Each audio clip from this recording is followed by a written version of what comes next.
Sejarah kejayaan Islam. Yang pertama, periodasi sejarah Islam. Berdasarkan pendapat Harun Nasution, sejarah Islam dibagi menjadi dalam 3 periodisasi. Yang pertama ada periode klasik, yang kedua periode pertengahan, yang ketiga periode modern. Yang pertama, periode klasik dibagi ke dalam 2 fase, yaitu yang pertama fase ekspansi dan integrasi pada tahun 650 sampai 1000 Masehi. Yang kedua, fase disintegrasi. Yang kedua, faktor eksternal. Beberapa faktor eksternal yang mendorong kemajuan umat Islam. Yang pertama, terjadinya asimilasi antara bangsa Arab dan bangsa-bangsa lain yang lebih dahulu mengalami perkembangan dalam ilmu pengetahuan. Yang kedua, giatnya usaha penerjemah kitab-kitab asing dalam perkembangan ilmu pengetahuan. Pada masa ini muncullah tokoh-tokoh Islam yang memiliki semangat beritijad dan mengembangkan berbagai ilmu pengetahuan. Kemajuan umat Islam pada masa itu didorong oleh faktor internal dan eksternal. Yang pertama, faktor internal. Beberapa faktor internal yang mendorong kemajuan umat Islam. Yang pertama, umat Islam selalu konsisten dan istiqomah pada ajaran Islam. Kedua, ajaran Islam sendiri mendorong umatnya untuk maju. Ketiga, Islam adalah rahmat seluruh alam. Yang keempat, Islam adalah agama dakwah. Yang kelima, Islam mengajarkan keseimbangan dalam menggapai kehidupan duniawi dan ukarawi. Yang kedua, kemajuan umat Islam. Masa kejayaan Islam berlangsung pada periode klasik, yakni sekitar tahun 650 sampai dengan 1250 Masehi. Pada masa tersebut terdapat 2 kerajaan Mekah, yaitu Daulah Umayyah dan Abbasiyah. Daulah Umayyah didirikan oleh Muawiyah bin Abu Sufyan. Daulah Umayyah terus melakukan ekspedisi hingga berhasil menembus wilayah Spanyol.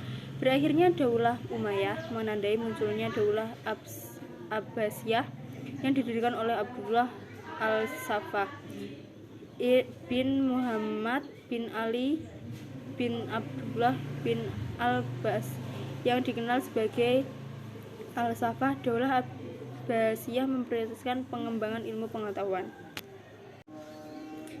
Yang ketiga, periode modern. Periode modern ditandai dengan berakhirnya ekspedisi Napoleon di Mesir pada tahun 1789 sampai dengan 1801 Masehi dan munculnya tokoh-tokoh pembaharu Islam. Pada periode modern, Islam bangkit dan melakukan modernisasi untuk mengembalikan kekuatan yang telah membahayakan umat Islam saat itu. Yang kedua, fase munculnya ketiga kerajaan besar pada tahun 1500 Masehi sampai dengan 1800 Masehi. Peradaban Islam kembali bangkit sekitar tahun 1500 sampai 1800 Masehi dengan berdirinya 3 kerajaan besar, yaitu Turki, Utsmani, Safawi Persia, dan Mughal di India. Akan tetapi pada perkembangannya di Turki, Utsman mengalami kekalahan. Safawi Persia ditaklukkan oleh Raja Afgan yang memiliki beberapa paham, dan Mughal India pecah karena terjadi pemberontakan oleh kaum Hindu. Yang kedua, periode pertengahan. Periode pertengahan dibagi ke dalam 2 fase, yaitu yang pertama fase kemunduran pada tahun 1250 Masehi sampai dengan 1500 Masehi.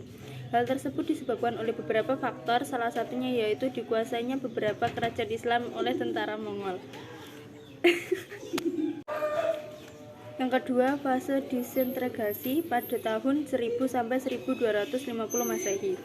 Masa klasik berlangsung dari masa Rasulullah hingga penyerbuan pasukan Mongol ke dunia Arab pada tahun 1258 Masehi. Penyerbuan ini dipimpin oleh Hulagu Khan terhadap wilayah Muslim. Penyerbuan ini berpuncak pada hancurnya kota Baghdad. Kota Baghdad merupakan pusat ilmu pengetahuan bagi Indonesia Islam. Pada masa ini muncullah tokoh-tokoh Islam yang memiliki semangat untuk mengembangkan berbagai ilmu pengetahuan. Yang pertama adalah ilmu filsafat. Ilmuwan yang terkenal pada masa ini adalah Al-Kindi, Al-Farabi, Ibnu Sina, Al-Ghazali, dan Ibnu Rus. Yang kedua, bidang kedokteran. Dokter dan ilmuwan kedokteran yang lahir pada masa ini adalah Jabir bin Hayyan, Tabib bin Hura Ar-Razi atau Raziz. Yang ketiga, bidang matematika. Ilmuwan yang lahir pada masa ini Umar Al-Farukan dan Al-Khawarizmi. Yang terakhir adalah ilmu hadis, yang dikenal adanya Kutubus Sittah yang artinya 6 kitab induk. Yang terakhir adalah ilmu hadis yang dikenal sebagai Kutubus Sittah yang artinya 6 kitab induk hadis dalam Islam. Tokoh penyusun ke-6 kitab tersebut adalah Imam Bukhari, Imam Muslim, Ibnu Majah, dan Abu Daud. Yang terakhir adalah tokoh-tokoh pada masa kejayaan Islam. Yang pertama ada Ibnu Rus yang memiliki nama lengkap Abu Walid Muhammad bin Rus, lahir di Cordoba, Spanyol pada tahun 520 Hijriah, dikenal dengan sebutan Averroes. Yang kedua ada Al-Ghazali yang lahir di kota Ghazalah, sebuah kota kecil di Tus, Khurasan. Al-Ghazali bernama lengkap Abu Hamid Muhammad bin Muhammad Ats-Tusi Al-Ghazali, lahir pada tahun 1058 Masehi dan wafat pada tahun 1111 Masehi. Adapun jasa-jasa Al-Ghazali terhadap umat Islam adalah sebagai berikut: memimpin madrasah Nizamiyah di Baghdad, mendirikan madrasah untuk para calon ahli fikih di Tus, menulis berbagai macam buku yang jumlahnya mencapai 288 buah. Yang ketiga ada Al-Kindi, merupakan filsuf besar pertama Islam karena ia adalah orang Islam pertama yang mendapat ilmu-ilmu filsafat. Beliau lahir pada tahun 801 Masehi dan meninggal pada tahun 869 Masehi.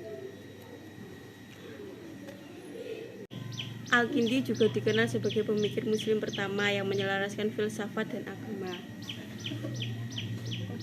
Oh malah metu kabeh. Filsafat tersebut bertujuan untuk memperkuat kedudukan agama dan merupakan bagian dari kebudayaan Islam. Yang keempat, Al-Farabi yang memiliki nama lengkap Ibnu Nas Muhammad Ibnu Tarkan. Bengko krungu lho suara. Yang keempat ada Al-Farabi yang memiliki nama lengkap Abu Nas Muhammad, lahir di Farabi, Transosania tahun 872 Masehi dan wafat di Damsyik pada tahun 950 Masehi.